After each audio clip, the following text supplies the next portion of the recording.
Hello, this is the Tradesight U.S. Stocks and Futures Market Preview for Thursday the 12th and Friday the 13th of April 2018. As usual, we don't typically do a market preview Thursday night going into Friday, so this will cover the back end of the week as most of everything is played out. And who knows, maybe there'll be something so big tomorrow that we'll want to do one for Friday this time, but at the moment, we'll just go by the normal plan. We had a very uneventful day in the markets, down a bit after gapping down and recovering.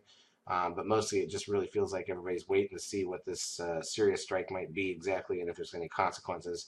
Felt like the market's waiting. I remember the days leading up to the Iraq war, how boring the market was while everybody waited. And that lasted for quite a while. This is just a day or two, hopefully.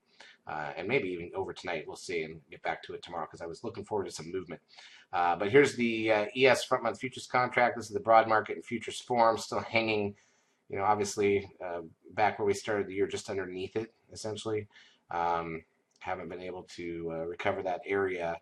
And if this is a double bottom for me, you really would have liked to see the second bottom be lower than the first and then recover.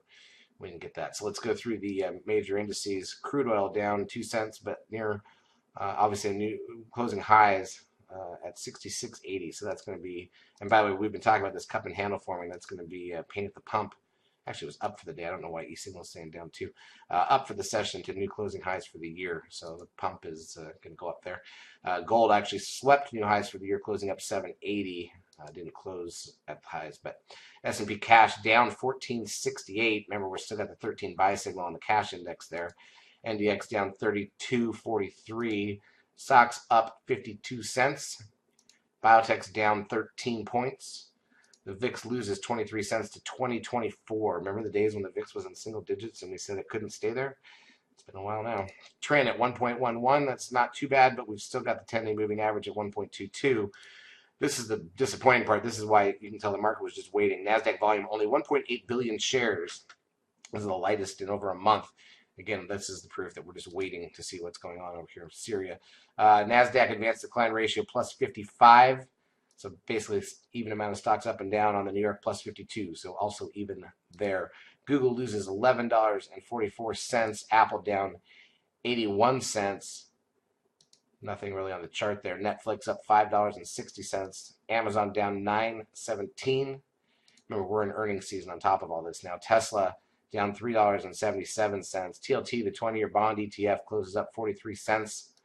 And Goldman Sachs down $3.63. All right, so let's take a look at the 5-minute charts and look at what a boring day it was. Gap down. There was kind of an opening. Oh, sorry, that's Goldman. Let's go to the actual futures. Gap down and recovered. Almost filled the gap, dropped a little bit on some news, then came back, and we did fill the gap. And then we were just dead over lunch and drifted lower. Closed near the lows of the day. NASDAQ side, not much different. Action was very contained. Like I said, that light volume, we could sense that early. And this isn't where you want to push your luck. You're not trying to run a billion trades and try to force things to happen. The market is definitely waiting for whatever this is going to be. So, unfortunately, it means we got a couple days to just kind of watch and observe. And that's that. Charts as usual, brought to you by eSignal. Oh, wait, we do have economic data left for the week. We've got the initial and continuing jobless claims and import-export prices an hour before the bell on Thursday. We've got natty gas an hour into the market. We've got the 30-year bond auction at 1 p.m. on Thursday. Friday, we've got JOLTS job openings and the preliminary University of Michigan consumer sentiment number